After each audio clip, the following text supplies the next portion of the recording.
और उसके हाथ पैर एक एक कट जाते हैं, तो वह व्यक्ति का अभिषेक कर सकता है? हाथ पूरा ही यदि निकल गया है तो फिर नहीं कर सकता, लेकिन एक उंगली कटी है, 2 उंगली भी कट गई हैं, सीधी बात है, दोनों हाथ से यदि वो कलश को पकड़ने की शक्ति रखता है तो कर सकता है, और दोनों हाथ से नहीं रखता है तो फिर नहीं कर सकता। निरंजन जैन रेपुरा पन्ना से पूछते हैं, नमोस्तु महाराज जी, किसी भी प्रकार का मोह लोभ वियोग संयोग से कोई भी फर्क नहीं पड़ेगा। महाराज जी, मैं यह जानना चाहता हूं कि शरीर को त्यागने के बाद क्या आत्मा भगवान भक्ति मुनिराजों की सेवा अभिषेक या अन्य कार्य कर सकती है? आत्मा शरीर त्याग करने के बाद आत्मा ये सब कार्य कर सकती है क्या? क्यों करेगी? ये शरीर की शरीर सहित ही सेवा कर पाएगी। यदि शरीर नहीं है तो कैसे करेगी? और शरीर रहित कभी आत्मा होती नहीं है।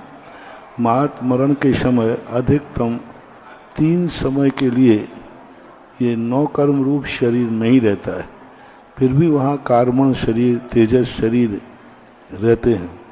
इसलिए ऐसी दशा में वह सेवा पूजा करने का सवाल ही नहीं। अमित जैन वन विभाग बक्सवाहा से पूछते हैं, गुरुदेव के चरणों में बारंबार नमोस्तु। महाराज जी, वन विभाग वन्य प्राणी शिकार के अपराध पकड़े जाते हैं, जिसमें कुछ लोग भागीदार होते हैं एवं कुछ लोग निर्दोष भी पकड़े जाते हैं। ऐसा हम क्या करें कि निर्दोष लोग उसमें ना फंसें? ये तो स्वयं विवेक ही काम करेगा। कानून के अंदर लिखा है 100 गुनाहगार यदि बच जाएं तो बच जाएं, लेकिन एक बेगुनाह को सजा नहीं होना चाहिए। एक बेगुनाह को बचाने के लिए 100 गुनाहगार भग जाएंगे तो कानून कहता है 100 गुनाहगार बचे तो बच जाएं, लेकिन बेगुनाह को सजा नहीं मिलना चाहिए। इसी से पता चलता है कि हमारे देश के कानून में कितनी दया है। तो इसका ही पालन करना चाहिए। हमेशा बेगुनाहों के लिए किसी प्रकार हानि नहीं पहुंचना, यही सावधानी रखने का नाम विवेक है। अनुराग जैन सिलवासा से पूछते हैं, नमोस्तु महाराज जी, शांति धारा के अंत में कुछ लोग करोति शांति भगवान जिनेन्द्रम बोलते हैं, तो यह सही है क्या? जो कुछ शांति धारा में लिखा है उससे एक अक्षर कम नहीं बोलना है, एक अक्षर बढ़ाना नहीं। एक अक्षर भी याद आप कम बढ़ करते हैं तो उधर शांति धारा के प्रभाव में भी हीनादिकता हो सकती है। इसलिए जो बहुत सोच समझ के हजारों साल पहले आचार्यों ने बड़ी सोच समझ के साधना करके उन्होंने शब्दों का चयन करके शांति धारा दी है। इसलिए उस प्राचीन शांति धारा में अपनी तरफ से कुछ भी मत जोड़ो। वो 1.5 चावल की अकल मत लगाओ तो अच्छा है। कितनी अकल है? 1.5 चावल की अकल ना लगाएं, इसी में भलाई है। श्रेयांश जैन जलंधर पंजाब से पूछते हैं, नमोस्तु महाराज जी, पूज्य साधु संतों के नाम के आगे 108 और हमारे तीर्थंकर भगवान के नाम के आगे 108 क्यों नहीं लिखा जाता? इसके कोई विशेष, तीर्थंकरों का तो सदा से 1008 ही लिखते आए, क्योंकि वो सहस्त्र लक्षणों से गुणों से युक्त होते हैं। मुनियों के साथ 108 लिखने की परंपरा ज्यादा प्राचीन नहीं है, आगम सम्मत भी नहीं है, शास्त्रों में कहीं ऐसा उल्लेख पाया नहीं गया। पूज्यवर शांति सागर महाराज के बाद से यह 108 की परंपरा चली है। लगता है कि ये घात लिखते हैं, जो पहले पुराने लोग होते हैं वो घात कहते थे। जैसे आपको श्री 2 बार लिखना है, कभी 2 बार लिखना है, तो कभी लिख के फिर क्या करते थे आप? 2 लिख देते थे, श्री लिख करके 2 लिख देते थे। तो ये श्री की घात है कि 108 बार श्री लिखो, ऐसा करने की परंपरा चली हो। कुछ परंपराएं आपसी में कन्वर्ट होती है, अन्य संप्रदायों में यह अंक लगाने की परंपराएं ज्यादा हैं, शायद वहां से कन्वर्ट हुआ हो। तो अब इसका कोई लॉजिक तो समझ में आया नहीं। जब नाम रखने लगे तो लॉजिक यही है कि कर्मों के आश्रव द्वार 108 होते हैं। जो 108 पाप कर्मों के आश्रव द्वार को रोकने में लगे हुए हैं, इसलिए इनको 108 कहते हैं। नयन जैन छतरपुर से पूछते हैं, नयन जैन खांदू कॉलोनी बांसवाड़ा से पूछते हैं, मेरे आराध्य भगवान को बारंबार नमोस्तु। गुरुदेव, जब हम भोजन आदि करते हैं, पूरा परिवार भोजन करने के बाद कुछ जूठन इकट्ठा हो जाता है, तो उसका हम नाली आदि में फेंक देते हैं या अन्य का यह अपमान माना गया। अगर हम जानवर आदि को खिलाएं तो इसमें कोई दोष है क्या? नाली आदि में नहीं फेंकना चाहिए। उससे क्या होता है, जीवों की उत्पत्ति बढ़ जाती है और कीड़ों की संख्या बढ़ती है। अच्छा है, जानवर आदि को खिलाने में कोई दोष नहीं है, सदा से खिलाते आए। मेघा जैन लटेरी से पूछती हैं, नमोस्तु महाराज जी, शांति धारा पढ़ने के लिए किसका चयन करना चाहिए? अगर पाठशाला के छोटे छोटे बच्चे शांति धारा पढ़ना सीख रहे हैं तो क्या उनसे मंदिर में वाचन करवाया जा सकता है? यदि वाचन करने के योग्य है तो करने में कोई बाधा नहीं, किया जा सकता। पिंकी जैन कटनी से पूछती हैं, नमोस्तु महाराज जी, 12 वर्षीय चतुर्थ वर्ष की छात्रा हूँ। मेरी जिज्ञासा है गुरुदेव, क्या आने वाले चतुर्थ काल में जो तीर्थंकर होंगे तो उनके नाम क्या होंगे? अभी तीर्थंकरों के नाम है वही होंगे या अन्य दूसरे होंगे? नहीं, शास्त्रों में भावी तीर्थंकरों के नामों के उल्लेख मिलते हैं और वो जुनवाणी में छपे हुए हैं, शास्त्रों में छपे हुए हैं। जैसे प्रथम तीर्थंकर महापद्म नाम के तीर्थंकर होंगे, जो राजा श्रृणक नरक में हैं वो होंगे। सबके नाम अलग हैं, कुछ 1-2 नाम मैचिंग भी करते हैं तो करते हैं। राजीव जैन अमर पाटन से पूछते हैं, नमोस्तु महाराज जी, जो 5 पाप हैं तो दीक्षा लेते समय इन 5 पापों का 9 कोटि से त्याग कर दिया जाता है, तो 9 कोटि का आश्रय क्या कहलाता है? से, वचन से, काय से, कृत से, कार्य से, अनुमोदना से, शमरंभ, समारंभ, आरंभ से, ये 9 कोटि कहलाती है। मन, वचन, काय, मन से कृत कार्य अनुमोदना नहीं करेंगे, शमरंभ, समारंभ, आरंभ, ऐसा मानना चाहिए।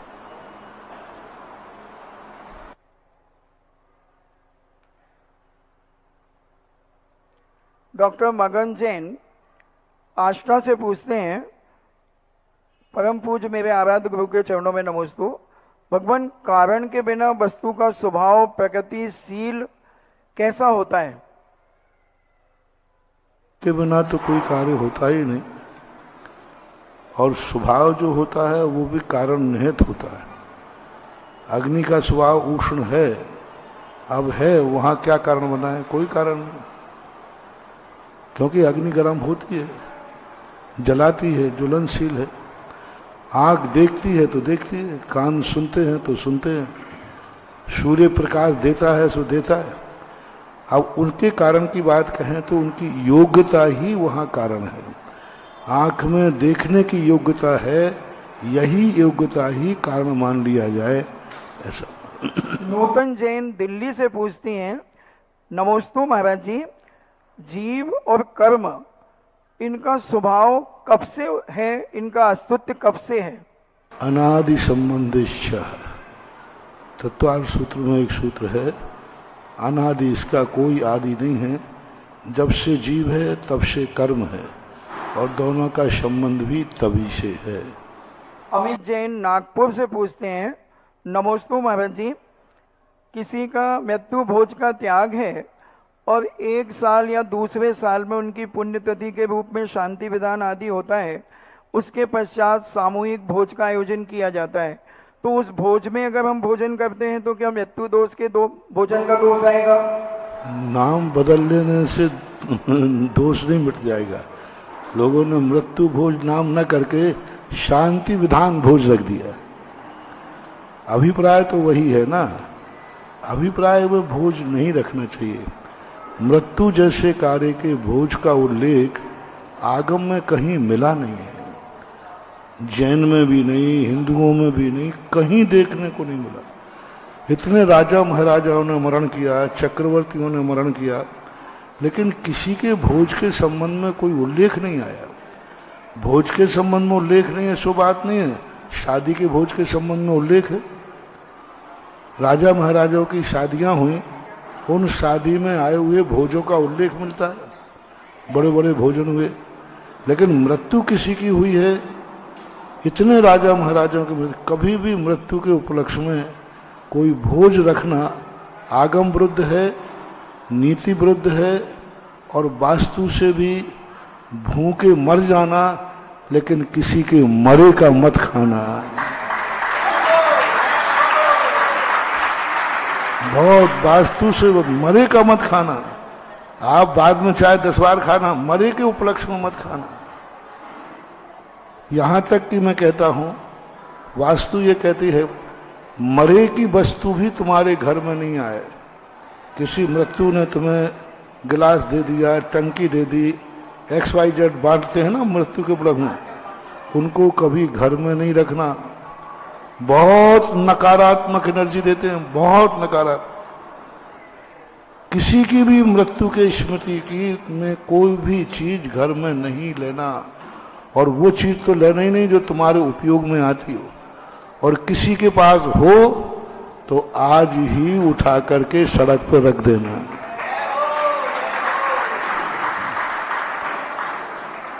दूसरा ले जाएगा तो वो मृत्यु के उपलक्ष्य में नहीं ले जाएगा, वो तो सड़क में पड़ी है सो ले जाएगा, लेकिन तुम तो मृत्यु के उपलक्ष्य में लाए हो ना। हाँ नहीं, मां जिनवाणी, शास्त्र, गुरु और भगवान आदि की फोटो यदि देते हैं तो वह उपयोग में नहीं आती, तो वो बात अलग है। लेकिन कोई भी वस्तु नहीं, ना खाने का नाम ही नहीं लेना चाहिए। आप रिश्तेदारियों में जाते हो तो वो तो रिश्तेदार का भोजन है, भोज के रूप में नहीं है। सामान रिश्तेदार के गए तो 4 रोटी खा लोगे, सामान्य भोजन जैसा करते हो वैसा करोगे। शांति विधान के नाम से भी भोज करना, बिल्कुल खिलाने वाला खिलावे, लेकिन खाने वाले को नहीं खाना चाहिए। बोले साहब बाद में आके खा लूंगा, मृत्यु का भोज तो नहीं, मरे हुए का भोजन नहीं करना किसी भी हालत में। ऑनलाइन जिज्ञासाओं के बाद उपस्थित भक्तों की ओर से और देश भर में जो देश दुनिया के तमाम भक्त जो टीवी के आगे आध्यात्मिक संत निर्यापक श्रवण तीर्थ चक्रवर्ती मुनिपुंग और सुधासागर जी महाराज की दिव्य देशना का इंतजार कर रहे हैं, उन सभी की ओर से बारंबार नमोस्तु नमोस्तु नमोस्तु। हमारे बीच चेतनोदय तीर्थ कटनी से पूरी कमेटी उपस्थित है। आदरणीय प्रमोद कक्का जी, प्रेमचंद जी प्रेमी जी, जो कि दयोदय महासंघ के अध्यक्ष भी हैं, पूज्यवर की प्रेरणा से माइक पहुंचाए वहां तक। विशाल चेतनोदय तीर्थ का निर्माण कटनी में हुआ और पूरी कमेटी आग्रह लेकर आई है। अनुरोध करूंगा प्रथम जिज्ञासा के लिए, और तैयार रहेंगे श्री संजय जी जैन किशनगढ़। गुरुदेव के चरणों में शकल दिगंबर जैन समाज कटनी की ओर से त्रिवार नमोस्तु। गुरुदेव, हम सब भावना लेके आए हैं कि आपका चातुर्मास भी कटनी में हो और लगे हाथ पंचकल्याण की जो व्यवस्था बन रही है, सारी व्यवस्थाएं लगभग पूर्णता की ओर हैं। आपके चरण पड़ें और आपके द्वारा जो पूरे क्षेत्र को विकसित किया गया है, उस क्षेत्र के पंचकल्याणक भी आपके परम सानिध्य में होवें, ऐसी परम भावना के साथ हम सभी आज आपके चरणों में याचना लेकर आए हैं। गुरुदेव, प्रश्न ये है कि आरखंड में, भरत क्षेत्र के आरखंड में 5 मलेच्छ और 1 आर होते हैं। आरखंड में परिवर्तन होता है समय के अनुसार और सुषमा दुष्मा काल आदि आते हैं। क्या मलेच्छ खंड में भी ऐसा काल परिवर्तन होता है, और यदि नहीं होता है तो वहां पर जीवों की स्थिति कैसी होती है?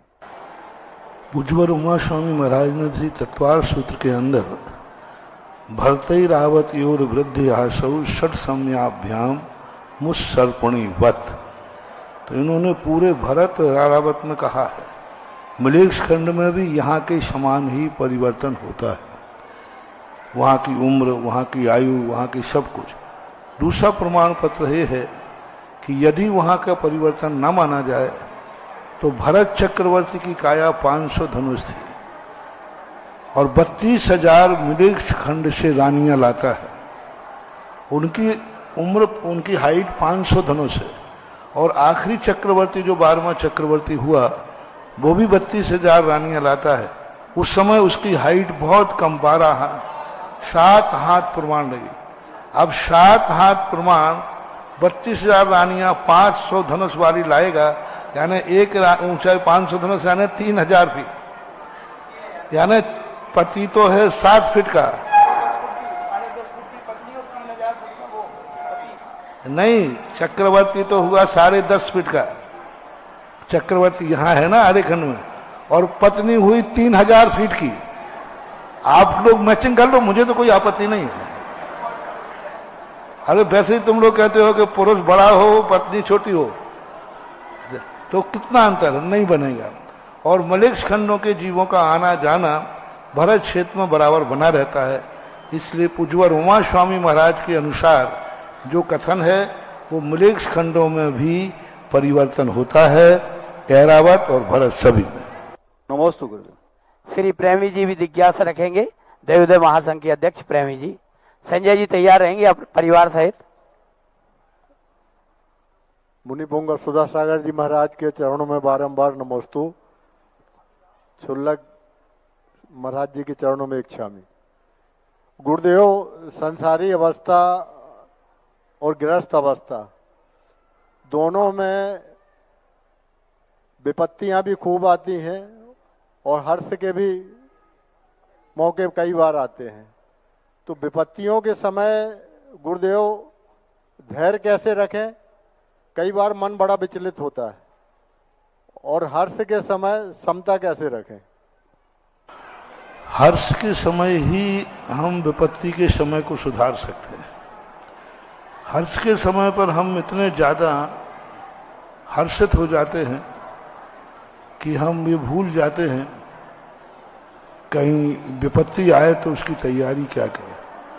इसके लिए सबसे सरल उदाहरण देता हूं आपको। माता को आपने देखा होगा, बच्चे को कोई हंसाता है तो माँ उसे रोकती है।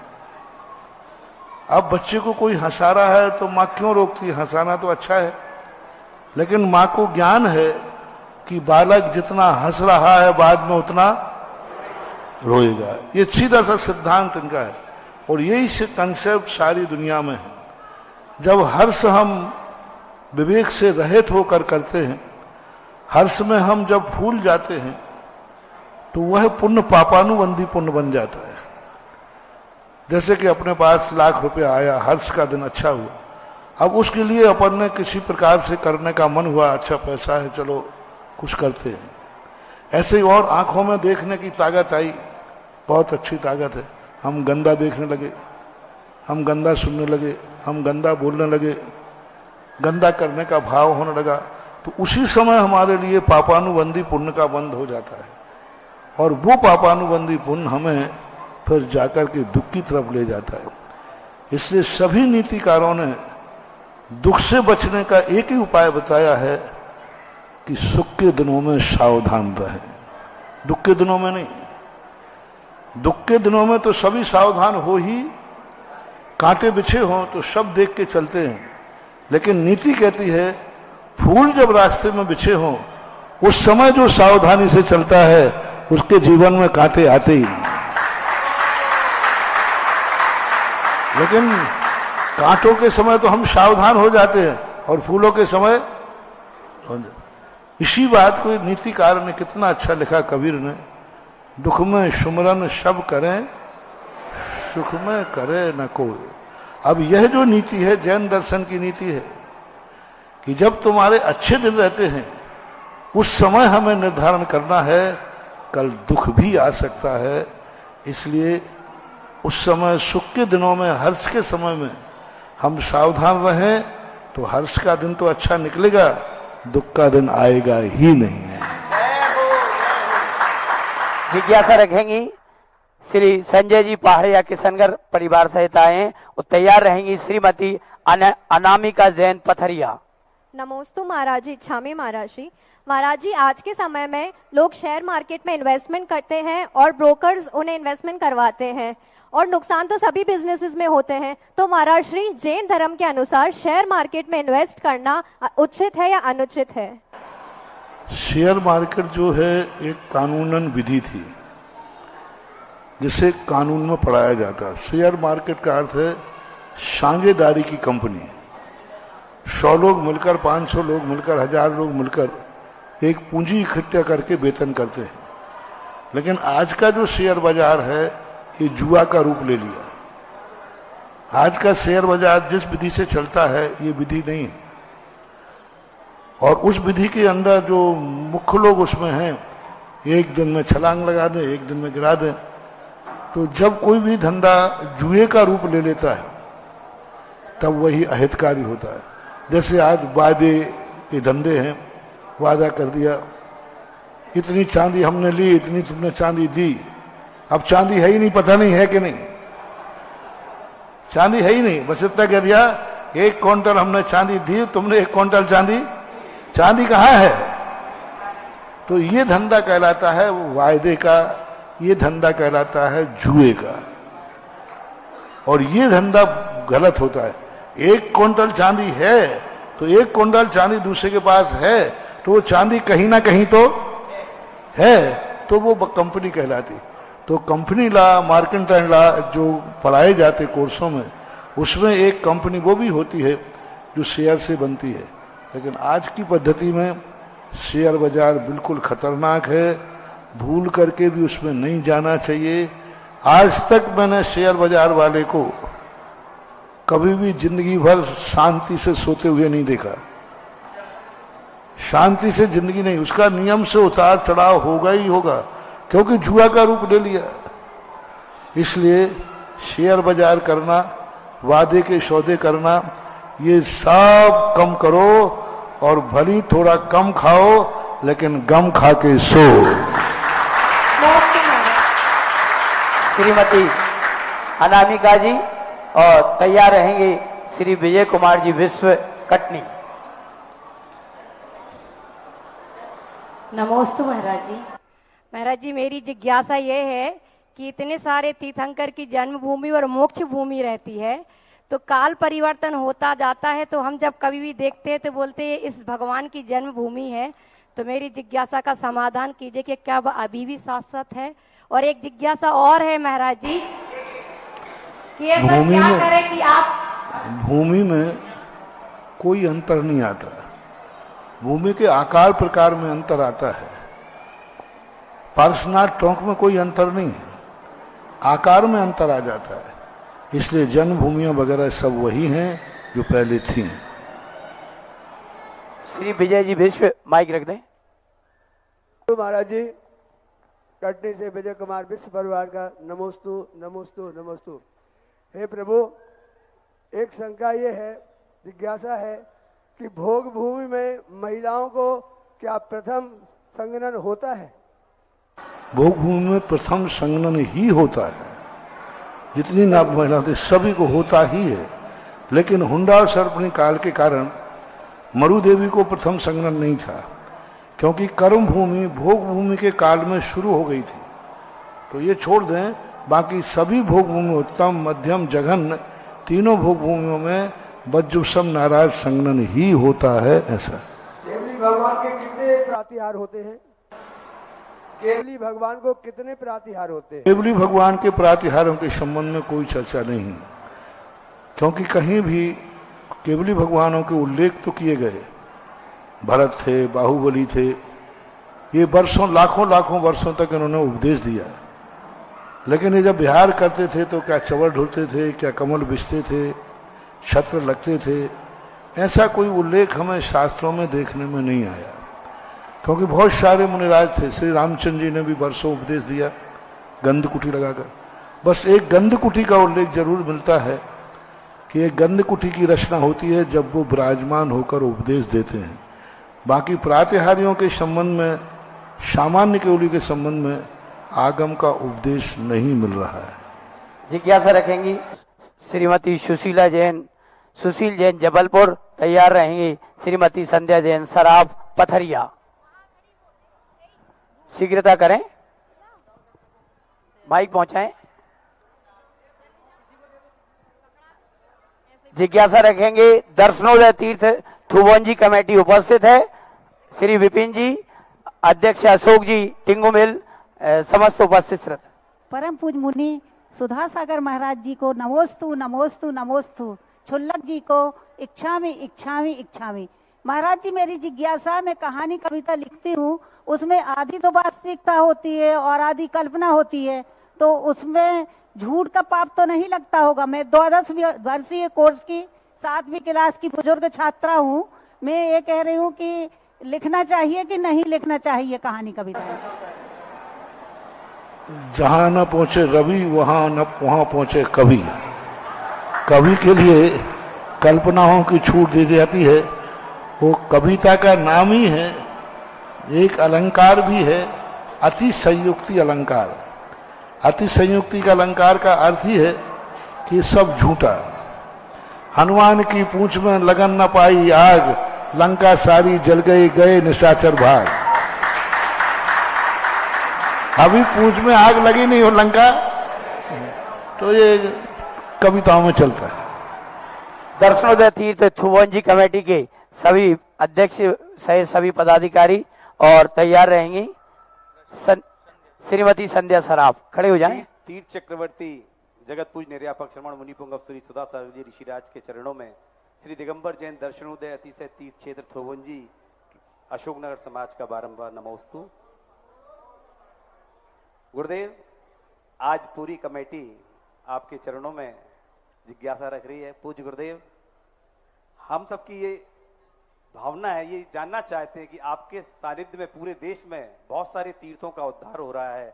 इसी क्रम में दर्शनोदय तीर्थ थोवंजी भी विकास की ओर धीरे धीरे अग्रसर है। पूज्य गुरुदेव, ये सब ये जानना चाहते हैं कि जब तीर्थ क्षेत्रों पर काम किया जाता है और तीर्थ के सभी पदाधिकारी या पूरी टीम जब काम करती है, तो इन सबको क्या पुण्य मिलता है और उन पुण्य का क्या भविष्य में हम लोग को मिलेगा? हमें पुण्य करने के लिए कुछ कार्य नहीं करना। वो हमारे भगवान हैं, हम उनके भक्त हैं, हमें उनकी जयकार बोलना है, यही हमारा धर्म। कुछ कार्य हमारे लिए कर्तव्य रूप में आते हैं, क्योंकि ये तीर्थ क्षेत्र हमारे लिए है। जैसे व्यक्ति अपने लिए व्यापार करता है, मकान बनाता है, ऐसे ये मंदिर भी भगवान के लिए नहीं है। ये सारे मंदिर सब कुछ अपने लिए है। चाहे मूर्ति विराजमान करो, चाहे भगवान विराजमान करो, चाहे मंदिर बनाओ, विराजमान करने वाले को लाभ होना चाहिए। ये मंदिर, ये तीर्थ भगवान के लिए नहीं बनाए जाते, अपन सबके उद्धार के लिए बनाए जाते हैं, अपने सबके कल्याण के लिए बनाते हैं। आप लोग गांव में मंदिर बनाते हो तो भगवान को कहीं जगह नहीं मिल रही थी इसलिए बनाते हो कि अपने खुद के दर्शन पूजन के लिए बनाते हो? हैं? दर्शन पूजन उद्देश्य अपने लिए बना रहे। तो जब अपने लिए सब काम है तो अपना कार्य अपने के समान मानकर करना चाहिए। अपने कार्यों में तुम्हें 10 लोग गालियां भी देते हैं कि नहीं, पड़ोसी सब, फिर तुम लोग पानी पे चढ़ के घर क्यों छोड़ के भाग के नहीं आ जाते? वहां तो इतने बेशरम बन जाते हो कि भाई भी यदि हाथ पकड़ के निकाले तो नहीं निकलते। वहां तो कहते तू कैसे निकालेगा, तेरे बाप का। और धर्म क्षेत्र में थोड़ी सी खटपट हो जाए, ये रखा, अरे भाई इसको भी उतनी आत्मीयता से मानो जितनी आत्मीयता से अपना घर, अपना परिवार, अपने पिता का घर, वो धन के संबंध में पिता की वसीयत है, ये धर्म के संबंध में जगत पिता की वसीयत है। जय हो, जय हो। ये जगत पिता है, वो अपना पिता है, वो धन की वसीयत देता है, ये धर्म की वसीयत है। और हमारी दोनों वसीयत हमें चाहिए, धन भी चाहिए और धर्म भी चाहिए। जय हो, जय हो। श्रीमती संध्या जी तैयार रहेंगे। श्री अनिल जैन पीपल बाल सागर। मुनि पुंगा श्री सुधा सागर जी महाराज के चरणों में शराब परिवार का त्रिवार नमोस्तु नमोस्तु नमोस्तु। हे महाराज जी, जिनके पास परिग्रह नहीं होता उन्हें नवग्रह की समस्याएं नहीं होती, तो क्या जन्म के समय से ग्रह मुनि महाराज के पर प्रभाव डाल सकते हैं? क्या डालेंगे, हमारे ऊपर है क्या? एक व्यक्ति ने कहा कि वो शनि सबको बिल्कुल परिग्रह से रहित कर देता है, तो मुझे आचार्य ने कहते अच्छा हुआ कि हमारे पास शनि आएगा तो वैसे ही पहले से कुछ नहीं है। प्रभाव डालता है मानसिक रूप से, और मन से मानसिक रूप से यदि वह प्रसन्न है, प्रभाव डालता है शारीरिक रूप से। यदि शारीरिक रूप से मजबूत है तो वह कोई प्रभावकारी नहीं होगा, क्योंकि साधु भी तो 9 कर्म के साथ जीता है। साधु के लिए भी धन दौलत भली ना सही, लेकिन और अन्य उपकरण भी चाहिए पड़ते हैं। तो शारीरिक और मानसिक व्याधा वो पैदा कर सकता है। वो करेगा नहीं, यानी वो संकेत देगा कि इनको मानसिक या शारीरिक व्याधा आएगी। ग्रह कुछ करते नहीं है, मैं कई बार कह चुका हूं। ग्रह तो अपना कैसा कर्म उदय में आने वाला है इसका वो संकेत देते हैं, थर्मामीटर के समान जानना चाहिए। श्री अनिल जी पीपलवार परिवार। और तैयार रहेंगी श्रीमती मनीषा जैन पथरिया। नमोस्तु महाराज श्री। महाराज श्री, सहजता, सरलता और समय हमारे जीवन में क्या महत्व रखते हैं? तीनों महत्व अलग अलग ढंग से है। सहजता इतनी ना आ जाए कि व्यक्ति पशु बन जाए। पशु बिल्कुल सहज होता है, उसको कोई शर्म लाज नहीं होती। जहां जिस समय जो करना है करेगा, जो खाना है खाएगा। इतने सहज भी मत हो जाओ कि मानव जीवन पशु बन जाए। इतने सरल भी मत हो जाओ कि बालक के समान कुछ भी व्यक्ति को विवेक न रहे। जैसे बालक सरल होता है, कोई भी ठग लेता है।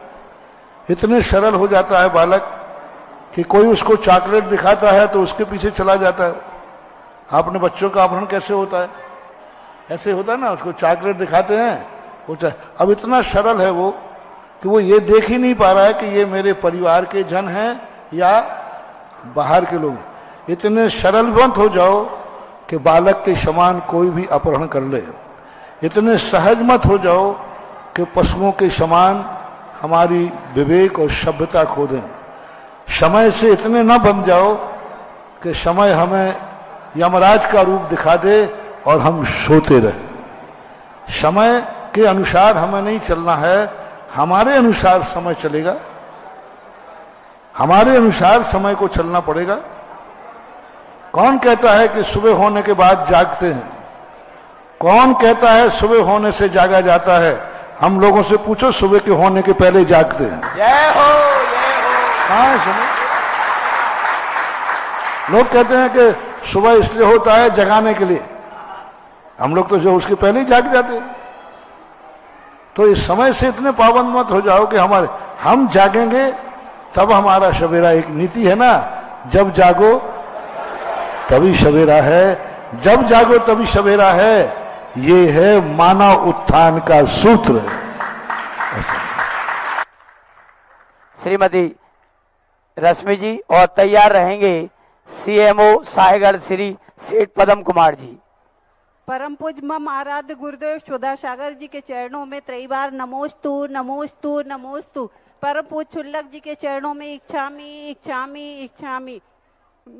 महाराज जी, मेरी शंका है कि एक स्त्री ही जो तीर्थंकर को जन्म देती है और एक स्त्री ही है जो आप जैसे साधु संत को, आचार्य श्री जैसे संतों को जन्म दिया, परंतु हमारे धर्म में उस स्त्री को विष की बेल क्यों कहा गया है?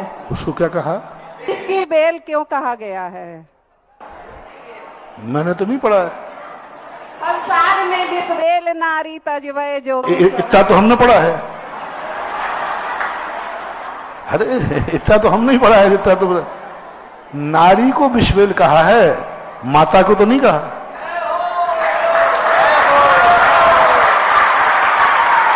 नारी को विषबेल कहा है, बहन को तो नहीं कहा। नारी को विषबेल कहा है, पुत्री को तो नहीं कहा। तो बस माता पुत्री और बहन बन के रहो ना, कभी कोई विषबेल नहीं कहेगा।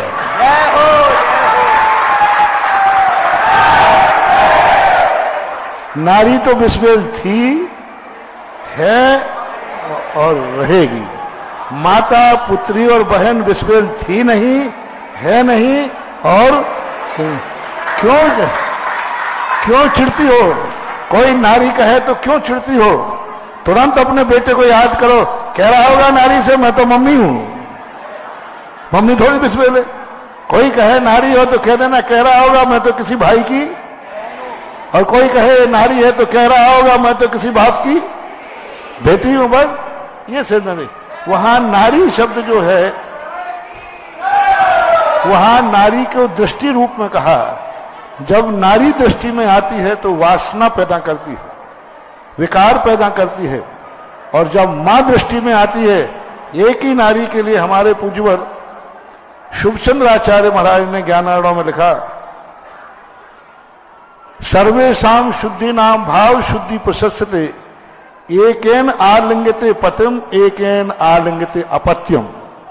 वही नारी, भाव शुद्धि देखना, वही नारी जब पति का आलिंगन करती है तो वासना से भर जाती है, और वही नारी जब बेटे का आलिंगन करती है तो प्रेम से भर जाती है। दोनों पुरुष हैं कि नहीं? पहले बोलो, दोनों पुरुष हैं कि नहीं? बेटा भी पति भी समान रूप से पुरुष हैं कि नहीं? अच्छा, वो नारी दोनों के पास है कि नहीं? लेकिन क्या अंतर आ गया? बेटे के साथ उसके कोई विकार भाव नहीं आया, बेटे को भी कोई विकार भाव नहीं आया। नारी वही है, पुरुष वही है। इसलिए नारी और पुरुष का चक्कर छोड़ो और मां बेटे के संबंध बनाओ, जाओ खेलो खूब खाओ, कोई कुछ नहीं करेगा। जिज्ञासा रखेंगे सीएमओ साहेगढ़ श्री पदम कुमार जी, और तैयार रहेंगे श्री राकेश जैन पथरिया। हे गुरुदेव, नमोस्तु नमोस्तु नमोस्तु। हे गुरुदेव, जब अकबर बादशाह का शासन हुआ करता था, तब हमारे जैन धर्मावलंबी की संख्या 4 करोड़ के लगभग थी। आज लाखों में आ गई है। जो धर्म हमारे हिंदुस्तान के अंदर 0 में थे, वो आज करोड़ों में पहुंच गए। मैं आपसे निवेदन करना चाहता हूँ, मार्गदर्शन लेना चाहता हूँ कि हम सभी को ऐसा आशीर्वाद दें ताकि हम भी शीघ्र इसी करोड़ों में पहुंचे। अकबर के राजा की मेहरबानी थी कि अकबर राजा ने परिवार नियोजन का कानून लागू नहीं किया था। और आज सबसे बड़ा दुर्भाग्य है कि सबसे ज्यादा जैनियों में 100% परिवार नियोजन है। और परिवार नियोजन जब कोई अच्छी समाज करती है तो उस समाज का हिराश होता है। अन्य समाजों में अभी 100% नहीं पहुंचा, मात्र जैन समाज का सबसे ज्यादा पहुंचा है। उसी का परिणाम ये है। और आज जिन समाजों में परिवार नियोजन नहीं है, वे समाजें बढ़ रही है। उस समय अकबर के समय कितने थे अकबर के चाहने वाले? अकबर की समाज के लोग कितने थे? नगण्य थे। तो अब उनके प्रति सिद्धांत ये हैं, कुछ सिद्धांत ऐसे होते हैं जो गंदे लोगों के लिए बनाए जाते हैं, लेकिन उन्हें अच्छे लोग अपना लेते हैं। परिवार नियोजन वो करें जो गंदे हों, जो पापी हों, शराबी हों, जुआरी हों, हिंसक हों और संस्कार विहीन हों, वो परिवार नियोजन कराएं जिससे बुरे लोग पैदा ना हों। लेकिन जो अच्छे लोग हैं, शाकाहारी हैं, धर्मात्मा हैं, धर्म पालन करते हैं, इनको परिवार नियोजन नहीं करना चाहिए। और इनको ये मत करना चाहिए कि जितने ज्यादा संतान पैदा होंगे उतने शाकाहारी पैदा होंगे। आप बेटे क्यों पैदा करते? बेटे पैदा करने का कोई प्रावधान कर, चलो 2 बेटे करना तुम्हारी मर्जी पड़े दो, और जितने बेटे बने उनको शाकाहारी कहना। नमोकार मंत्र पढ़ने वाले कहना, भक्त कहना, जैनी कहना। तो ये जो सोच बन रहा है आज वर्तमान में, वो पढ़े लिखे लोग होकर के भी इस बात को नहीं समझ पा रहे हैं कि आगे आगे धीरे धीरे यह बहुत जनसंख्या कम होती जाएगी। जिज्ञासा रखेंगे श्री राकेश जी और तैयार रहेंगे युवा वर्ग के संरक्षक शैलेंद्र जी श्रृंगार। नमोस्तु आज मुनिश्री, नमोस्तु पथरिया के समस्त सेवार्थियों की ओर से बारंबार नमोस्तु। हमारी जिज्ञासा है मुनिश्री कि महावीर स्वामी के 34 भाव हैं, 34 भाव में, तो 16वें भाव में स्थावर ब्राह्मण योनि का क्या मतलब है? उसका स्थविर कहलाता है। स्थानडल इनके नाम होते हैं, ब्राह्मणों की जातियों में होते हैं, उस जाति में पैदा हुआ है। श्री शैलेंद्र जैन और तैयार रहेंगी श्रीमती अंतिम जैन पथरिया। गुरुदेव के चरणों में नमन। स्थानडल नाम का एक गोत्र है ब्राह्मणों में, आज भी उस गोत्री लोग पाए जाते हैं। गुरुदेव के चरणों में नमन।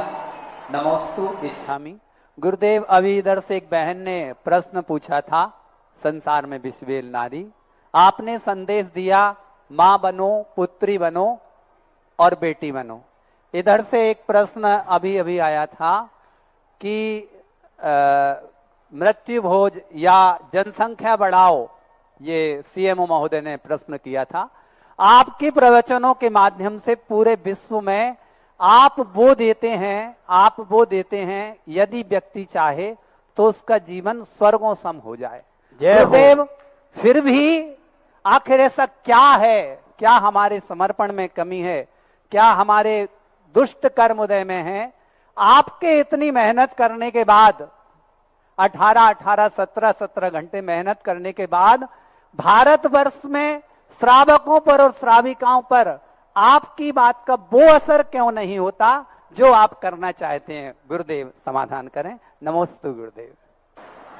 मेरा असर तो इतना हो रहा है कि देखो, इतनी गर्मी में और धूप में यहाँ हाउसफुल लोग भर के बैठे। जय हो, जय हो, जय हो।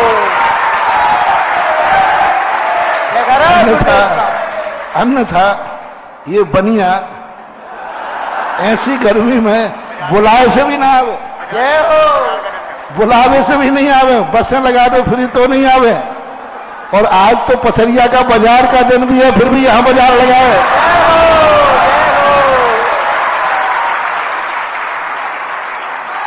अब पहले तो मैंने जिज्ञासा का मना कर दिया, मैंने कि भाई देखो गर्मी का समय है और पथरिया का बाजार है इधर। उन्होंने कहा नहीं, वो बाजार तो बाद में होगा, पहले तो यही बाजार होगा। जय हो, जय हो। देखो, प्रभाव की जहां तक सवाल है, हमेशा धर्म का प्रभाव का फल परोक्ष होने से तुरंत नहीं पड़ता, और संसार का प्रभाव तुरंत होने से उसका प्रभाव जल्दी पड़ता है, क्योंकि लोगों को सामने दिख जाता है, देखो इन्होंने किया, हमने रोटी खाई, भूख मिट गया, मैं सुखी हो गया। अब हमें कहते कि उपवास करने में भी सुख होता है, तो ये कहते महाराज समझ में नहीं आता, उपवास करने में तो रात में नींद और नहीं आती। अब रोटी खाने का सुख संसार का सुख है और उपवास का सुख परमार्थ का सुख है। अब लोग उपवास करने में, भूख लगने पर रोटी नहीं खाने में आनंद आता है, कौन मानेगा? अब उसके लिए तो बहुत भेद विज्ञान चाहिए, बहुत तत्व दृष्टि चाहिए। इसलिए दुनिया में रत्नों की दुकानें कम ही होती हैं, सब्जी मंडी तो हर दुकान पे होती है, हर जय हो, जय हो। अच्छी चीजों के, धर्म की चीजों के तो सदा से हमेशा कमी रही है और कमी रहती है। जिज्ञासा रखेंगी अंतिम जैन, तैयार रहेंगी मधुलता जैन ग्वालियर। मुनिश्री के चरणों में कोटि कोटि नमोस्तु। मुनिश्री, आपने कहा था कि यंत्र जी को घर में नहीं रखना चाहिए।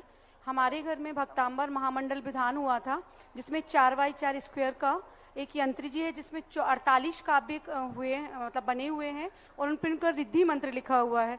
गुरुदेव, उनका निष्ठा, उस यंत्र का निष्ठापन मैं किस तरह करवाऊं? व्यक्तिगत रूप से मैं कुछ बोलूंगा नहीं, और सामूहिक रूप से मैं बोले बिना रहता नहीं। इसलिए जो हम कह चुके हैं वो बस वही मानना। जब कह दिया कि घरों में यंत्र नहीं रहना चाहिए, अब व्यक्तिगत कहने के मतलब क्या है? बस इतना ही कह दिया, उसका विसर्जन करना चाहिए, मंदिर जी में विराजमान करें। मंदिर जी भी यदि नहीं रखते हैं तो विसर्जन कर देना चाहिए। मुनीश जी विसर्जन कैसे करें? हो अब उसकी विधि कोई पंडित जी को ब्रह्मचारी बता देंगे। मधुलता जी तैयार रही। काव्या जैन और जिनके यंत्र में कोई विसर्जन करने में डर लगे तो फिर हमारी टेबल पे सब आके विसर्जन कर जाओ बस। जय हो जय हो। फिर उस आराम ताराम का फिर मैं विसर्जन करा दूंगा। तो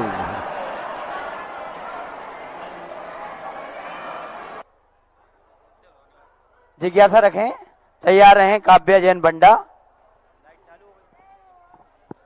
hello hello hello.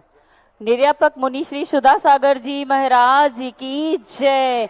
चुल्लक Shri Maharaj जी की जय जय जय। महाराज श्री भाव के भूखे प्रभु, भाव के भूखे प्रभु, भाव ही सबका सार, भाव से अर्पण करो तो पुण्य भी स्वीकार। महाराज श्री जब भाव इतना महत्वपूर्ण है तो आज का श्रावक जो है उसके भाव शुद्ध क्यों नहीं रहते? और भाव की शुद्धि के लिए हम श्रावकों के लिए क्या करना चाहिए? नमो 100 बार नमो 108 बार जब नमोकार मंत्र पढ़ते हो तब एक नमोकार मंत्र पढ़ने का भाव लगता है। इसलिए भाव तो लगते हैं, लेकिन भाव लगने का नियम है कि 108। एक व्यक्ति ने कहा महाराज जी 108 बार नमोकार मंत्र की माला फेरते हैं, लेकिन मन तो एक बार में ही लगा, तो क्यों ना हम एक बार ही नमोकार मंत्र पढ़ लें? तो मैंने कहा ऐसा मत जमाओ, जब 108 बार में एक बार में लगा है तो 108 बार कितनी माला फेरने में लगेगा उतनी फेरो। यानी एक बार 108 पढ़ने में एक नमोकार मंत्र। अब 108 नमोकार मंत्र पढ़ना है तो कितनी मालाएं हो जाएंगी? अब 108 माला फेरो तो एक माला हो जाएगी। ये है भाव से। तो भाव की शुद्धि हमेशा कम रहती है, लेकिन जब द्रव्य की संख्या बढ़ेगी तो भाव की शुद्धि बढ़ती है। तैयार रहेंगे श्री महेंद्र कुमार जी बांसा वाली पथरिया और उनके साथी। काव्या। नमोस्तु महाराज श्री। महाराज श्री मेरा प्रश्न यह है कि जाप करते टाइम हम मंत्र तो पढ़ रहे होते हैं लेकिन मन स्थिर नहीं रहता है, तो मन को एकाग्र करने के लिए हम क्या करें? अब मन को एकाग्र करने के लिए रुचि जगाना पड़ेगी। हानि और लाभ, इसके कार्य करने से लाभ क्या है, नहीं करने से हानि क्या है, ये बात विचार करना चाहिए। अंतिम जिज्ञासा रखेंगे श्री महेंद्र कुमार जी पथरिया। नमोस्तु भगवान इच्छामी महाराज जी। हे भगवान, हम लोग घर से जब पुंज ले जाते हैं, हे भगवान हम घर से जब पुंज ले जाते हैं तो तीर्थंकर प्रतिमा में जो श्रीवत्स का चिन्ह होता है वो बनाते हैं। तीर्थंकर प्रतिमा में जो श्रीवत्स का चिन्ह होता है वो बना देते, क्या सही है गलत है महाराज जी? सही है, होना ही चाहिए, होना ही चाहिए, सही है। तो बनाना चाहिए पुंज रख करके। काय में पुंज चढ़ाते हैं तो बनाते हैं श्रीवत्स का चिन्ह।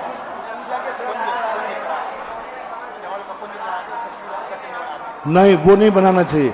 भगवान के यहाँ पर श्रीवत्स चिन्ह होता है, पूजा की थाली में श्रीवत्स चिन्ह बनाने की जरूरत नहीं। सब घर से ले जाके वो पुंज चावल चढ़ाते हैं, उसमें श्रीवत्स बना देते हैं देख करके भगवान नहीं का। करना।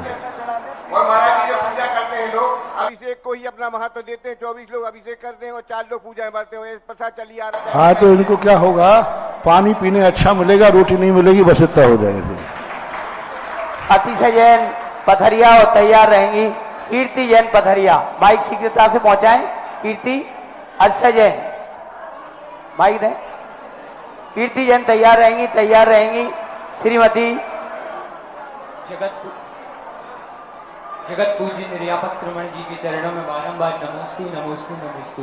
पूज्य शुल्लक जी के चरणों में इच्छा में गुरुदेव रत्नकरण श्रावकाचार्य में ऐसा वर्णन आया है कि जब आचार्य सुमंत्रभद्र स्वामी को भस्मक नाम का रोग हो गया था तब वो शिवभक्त और बौद्ध अनुयायी हुए थे, तो क्या उनको मिथ्या दर्शन, मिथ्या ज्ञान, मिथ्याचार्य का दोष नहीं, लगेगा?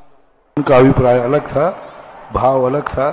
वहां एक राजा को भी उन्होंने धर्मात्मा बनाया, यदि कोई नीचे झुक करके सोने का बिस्कुट उठा के लाता है तो उसे झुकना नहीं कहलाता। हजारों लोगों को उन्होंने जैन बनाया और जैनत्व का दर्शन कराया। एक ओम। मान्य जैन जबलपुर तैयार रहेंगी संगीता पहाड़िया मंडीदीप भोपाल। नमोस्तु भगवान। भगवान आपने हम लोग को इस अवस्था में फिर से बचपन लौटा दिया 12 वर्ष पाठ्यक्रम चालू करके। महाराज जी बहुत आनंद आता है पेपर दे के। महाराज जी एक प्रश्न है कि जैसे देवों की आयु ज्यादा होती है और देवियों की आयु कम होती है, देवियों का मरण हो जाता दूसरी देवी आती, तो महाराज जी अंतिम देवी होती होंगी और देव का मरण हो जाता होगा तो देवी के साथ दूसरे नए देव आ जाते हैं क्या?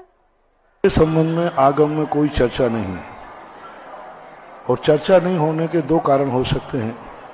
एक तो अंतिम ओम शांति, दो कारण हो सकते हैं। एक तो अंतिम देवी की उम्र और देव की उम्र एक साथ समाप्त होती होगी, दोनों का मरण एक साथ होता होगा। लेकिन कुचित कदाचित कभी ऐसा होता है तो पूज्यपाद जिनसेन स्वामी ने महापुराण में लिखा है कि आदिनाथ के पूर्व भाव में जीव में जो ललितांग नाम के जो देव था, उसकी पत्नी जो देवी थी, उसके पति का 6 महीने पहले मरण हुआ और उनकी आयु 6 महीने की थी। तो वह देवी ने शुक्ल वस्त्र धारण करके और 6 महीने जिनेन्द्र देव के मंदिर में व्यतीत करके अपनी उम्र पूरी की। यह उल्लेख महापुराण के अंतर्गत आया है। मात्र एक ही उल्लेख मिला है अभी तक शास्त्रों में। तो इन दोनों में दोनों हो सकते हैं कि या तो वो इस प्रकार का जीवन व्यतीत, सबसे अच्छा यही है कि अंतिम और देव देवी की उम्र ऐसी उम्र ही उनकी बनाई जाती है जिससे अंतिम देवी की उम्र एक साथ खत्म होती होगी, जैसे भोग भूमि में होता है। शायद आगम में उल्लेख नहीं मिला। मान्य जैन जबलपुर तैयार रहेंगी संगीता पहाड़िया मंडीदीप। तो महाराज जी मेरा प्रश्न ये है कि अपने इंटेंशंस प्योर रहते हैं बट फिर भी अपने साथ ऐसा गलत क्यों हो जाता है? इंटेंशन करते समय हम सामने वाले का इंटेंशन नहीं समझ पाते, इस कारण से होता है। हमारा इंटेंशन सही है लेकिन सामने वाले का इंटेंशन गलत है तो हम नहीं समझ पाते हैं कि हमारा अभिप्राय तो अच्छा है। चिड़िया ने बंदर को अच्छे इंटेंशन से कहा था कि बंदर तुम क्यों भीग रहे हो, लेकिन बंदर का इंटेंशन ठीक ना होने से उसने चिड़िया का घर और उजाड़ दिया। तो अपना इंटेंशन सही रखने के पहले सामने वाले का भी इंटेंशन समझना चाहिए कि उसका इंटेंशन क्या है।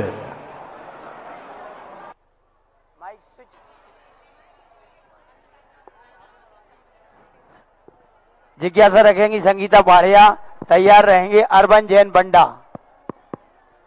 नमोस्तु महाराज जी, इच्छामि महाराज जी, इच्छामि महाराज जी। घर के बाहर को पार्थिहार्य में से कौन सा चिन्ह होना चाहिए ताकि पता चले कि ये जैनियों का घर है? ध्वजा तो लगाते ही है, उसके अलावा कौन सा चिन्ह होना चाहिए? जैनियों के घरों के संबंध में सबसे अच्छा वही है, 3 लोक का जो नक्शा है वही नक्शा लगाने से जैनियों का अस्तित्व बना रहता है। अरविंद जैन बंडा। गेट पे लगाना चाहिए या ऊपर दीवार पर, बरामदे के ऊपर? अंतिम जिज्ञासा अरविंद जैन बंडा, शीघ्रता करें। नमोस्तु महाराज जी, मेरा प्रश्न ये है कि बहुत सारी जगहों पे मंदिर शहरों से बाहर बनते हैं, तो फिर थोड़े दिनों बाद उनके मंदिरों की देखभाल अच्छे से नहीं होती। क्या ये उचित है कि मंदिर शहर से दूरी बने? देखो, मंदिर कहाँ बनना चाहिए कहाँ नहीं बनना चाहिए वहाँ की समाज के ऊपर आधारित है। समाज यदि मंदिर के बाहर नशिया टाइप की बनाना चाहती है तो बनाना चाहिए, निषेध तो नहीं कर सकते। और ऐसा अच्छा बनाए कि यात्री भी आने लग जाएं। फिर भी ये तो समाज के ऊपर निर्णय है।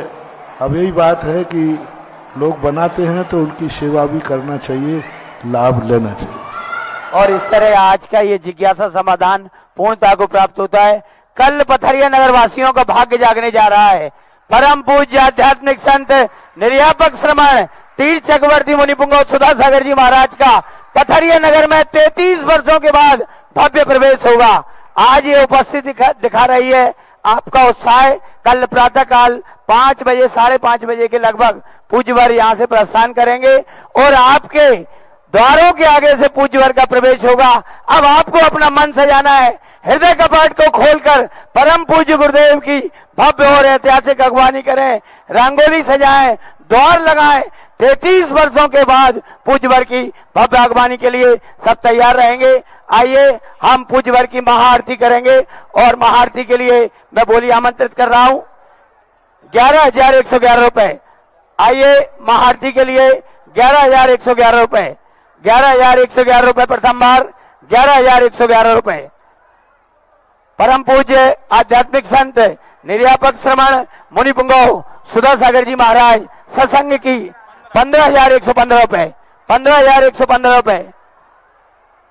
महाआरती के लिए 15,000, महाआरती के लिए बड़े सोपावे 15,115 एक, 15,115 रुपए 2।